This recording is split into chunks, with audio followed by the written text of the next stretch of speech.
Hello everyone, this is P. Chidamani here. First of all, I would like to welcome you to my today's session. In this session, we are going to learn an important topic in Z transform, that is how to find inverse Z transform using convolution theorem, right? So before we dive into solving this problem, let me have a quick review that why we need convolution theorem to solve this problem, right? So convolution theorem is one of the most important and useful technique in digital signal processing and control systems.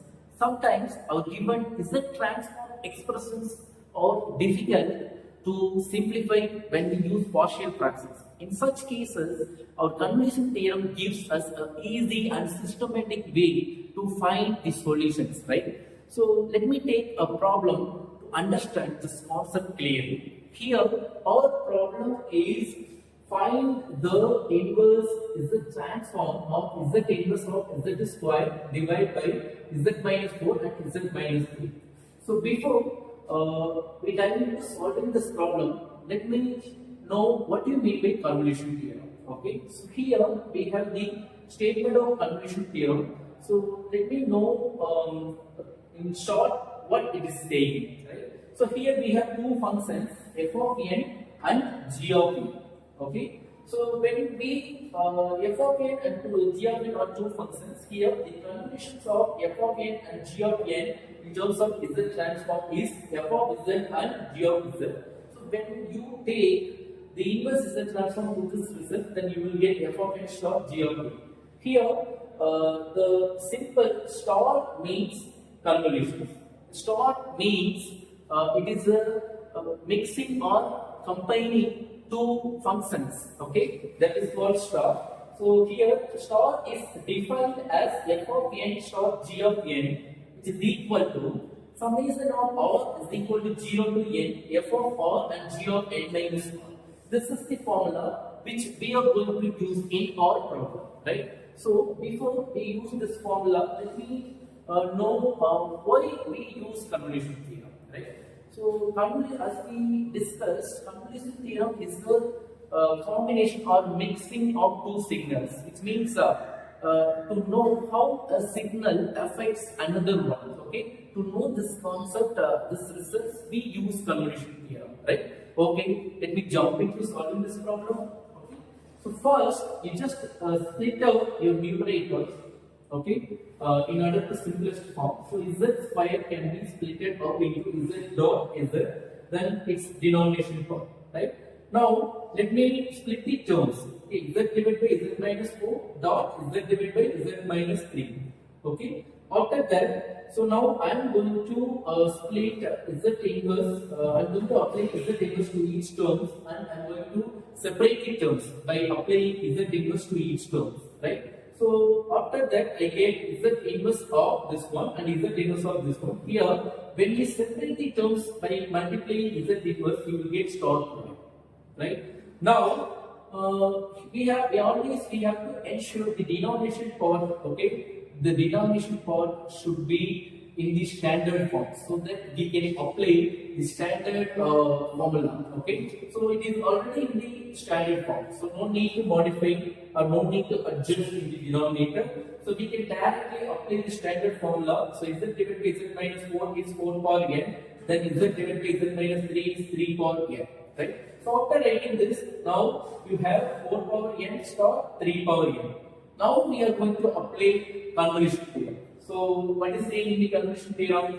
It is saying the first n can be replaced by the name of r. The second n in G, okay, that can be replaced by n minus r. That rule I am going to apply here. So here this is my f of n and this is my g of n. So what is saying in the convolution theorem? We have to adjust our f of n in terms of r and g of n in terms of n minus r. Okay, this n can be replaced by r and this n can be replaced by n minus r. This is what we need to do here. As per the convolution formula, I just have written this one, right? Okay. Now our task here is we need to simplify this expression. Clear? So to simplify this expression, first split up this 3 power n minus r can be written as 3 power n and 3 power minus r. Now collect the common term. So here we have 4 power r, here we have 3 power minus r. So this is 3 power minus r can be written as 3 power r, like x inverse can be written as 1 by x. So I have used this concept here.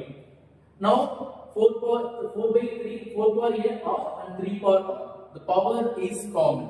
So we can write the power in common row by using a bracket. Right? So after writing this, now 3 power n is keeping outside of this bracket because I am going to apply this r is equal to 0 to n to this result.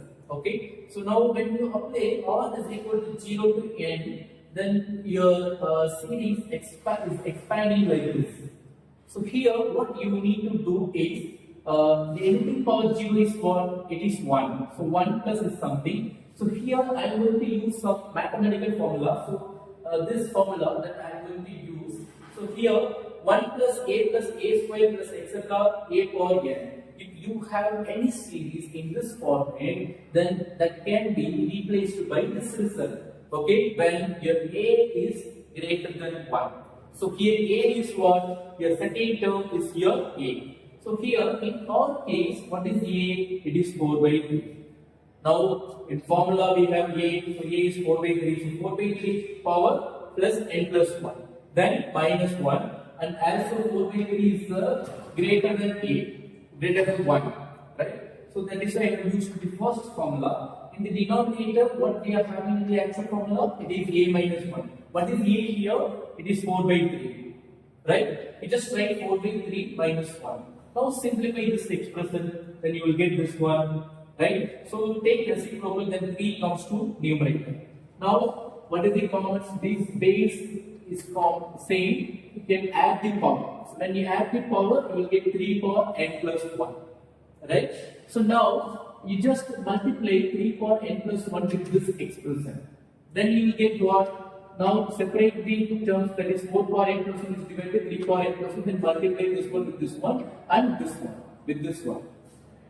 Now you can cancel the common term, then you will get 4 power n plus 1 minus 3 power n plus 2. This is what we expected, okay, at first.